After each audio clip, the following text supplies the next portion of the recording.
जाग गया है, अब ये भी भोला भाला नहीं रहा है। शरद भैया, सब बढ़िया का इसमें बड़ा है ना ये।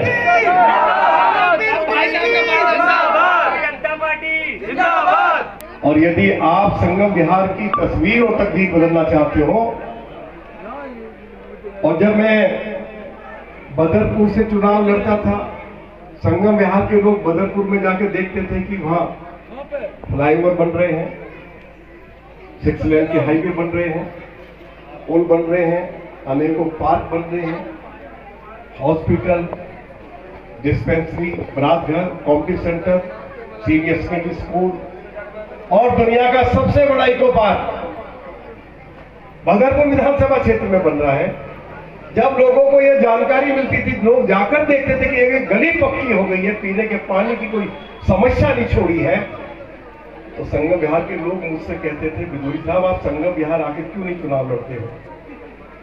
अब बताओ, अब तो रामवीर सिंह बिधूड़ी संगम विहार से लड़ रहा, बताओ क्या करोगे? जवाब तो बताओ। अब आशीर्वाद दोगे या नहीं दोगे? अब बताओ ना। अरे भाई, विधायक तो इन्हीं का है ना, आम आदमी पार्टी का।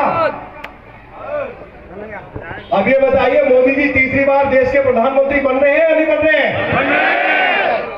वाह, क्या आवाज है, क्या अपने नेता के प्रति आपके दिल में मोहब्बत है, क्या हमारे नौजवानों में क्या कमाल का जोश है। बहुत बहुत बधाई हो आपको, मैं मोदी जी की ओर से, अपनी ओर से आप सभी को बहुत बहुत बधाई देता हूं।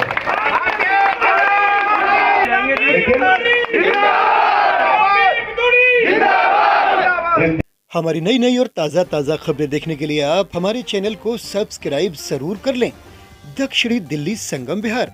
दक्षिण दिल्ली से भाजपा लोकसभा प्रत्याशी रामवीर सिंह बिधूड़ी के समर्थन में प्रवासी संवाद का आयोजन किया गया। इस प्रोग्राम में बड़ी संख्या में भाजपा प्रत्याशी के समर्थन में लोगों का हुजूम नजर आया। प्रवासी संवाद सह सांस्कृतिक संध्या कार्यक्रम में कई भोजपुरी कलाकारों ने भी खूब महफिल को सजाया। भाजपा प्रत्याशी रामवीर सिंह बिधूड़ी ने सभा को संबोधित करते हुए कहा, लोकसभा पहुंचते ही संगम विहार की तस्वीर बदल देंगे। यानी संगम विहार को ऑल एशिया की सबसे बड़ी कॉलोनी कहा जाता है। संगम विहार की जनता के हित में जो भी कार्य होंगे उन्हें करवाकर ही रहेंगे।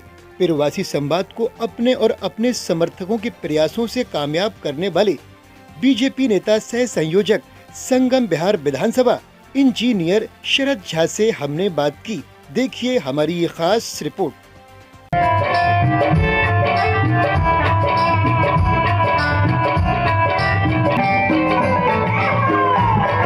भाई साहब, अभी जेएम के ग्रुप अभी लड्डू से भाई साहब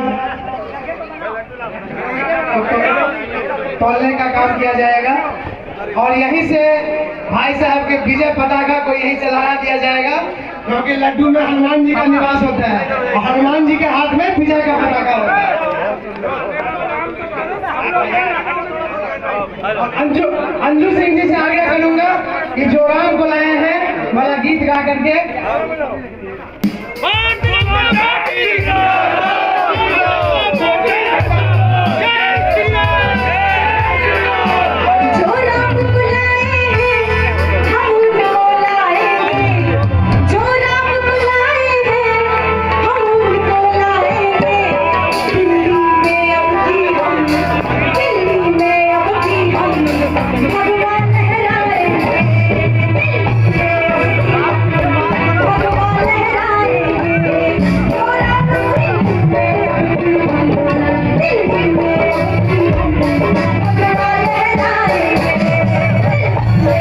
जाए और उनसे एक संवाद किया जाए। उन्होंने सहर्ष स्वीकार किया और यही प्रवासी संवाद था।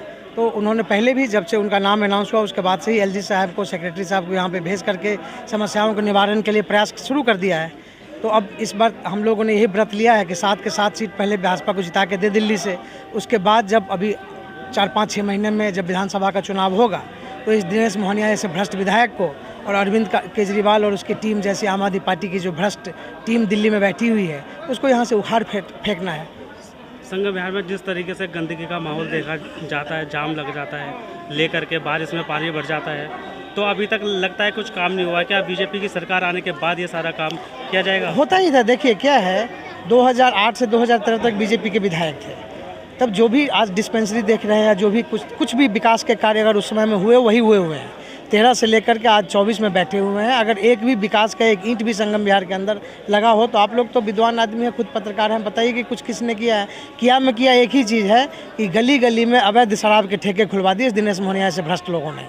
और अरविंद केजरीवाल पूरी दिल्ली में शराब का धंधा खोल करके खुद जेल में बैठा हुआ है। तो ये लोग विकास का चोला ओढ़ करके विनाशकारी व्यक्तित्व दिल्ली के सत्ता पे आसीन हो गया। तो उसी दिल्ली के सत्ता पे आसीन इस भ्रष्टाचारियों को, और उसने तो कांग्रेस ऐसे भ्रष्टाचारी पार्टी से भी गठबंधन कर लिया है, जिसको गाली दे करके पानी पी के गाली देता था अरविंद केजरीवाल, और उसको गाली दे करके सत्ता में आया था, उससे ही गठबंधन कर लिया। तो सब चोर मौसेरे भाई हैं। तो पब्लिक ने ठान लिया है कि इसको उखाड़ फेंकेंगे। सर, एक सवाल है, ये संगम विहार जो है अभी तक कॉलोनी सही तरह से नहीं बन पाई है। इतनी आबादी होने के बाद तो बहुत ज़्यादा यहाँ वोटर बहुत ज़्यादा हैं।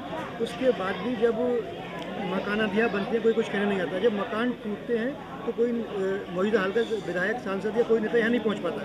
कारण क्या है आखिर? मैं वही बात आपको बताया कि पिछले 25 साल से भारतीय जनता पार्टी की सरकार दिल्ली में नहीं है। पहले 3 बार 15 साल तक कांग्रेस की सरकार रही, अभी 10 साल से ऊपर से आम आदमी पार्टी की सरकार है। और यह स्टेट मैटर्स होता है। अगर आम आदमी पार्टी की सरकार आज चाहे तो पूरे संगम विहार को वैध घोषित कर दे, मास्टर प्लान इम्प्लीमेंट कर दे, जो भी बसावट है उस सबको वैध कर दे, जो अवैधता की श्रेणी में आते हैं। तो ये उन लोगों का काम है। जब तक भारतीय जनता पार्टी प्रदेश में सत्ता में नहीं आती है तब तक हम सिर्फ बोल सकते हैं, आपके हमारे लिए आवाज़ उठा सकते हैं। हमारे हाथ में कलम नहीं है। कलम तो अरविंद केजरीवाल के हाथ में, जिसने शराब के लिए तो कलम उठाया, लेकिन इस अवैध कॉलोनी को वैध करने के लिए आज तक कलम नहीं उठाया।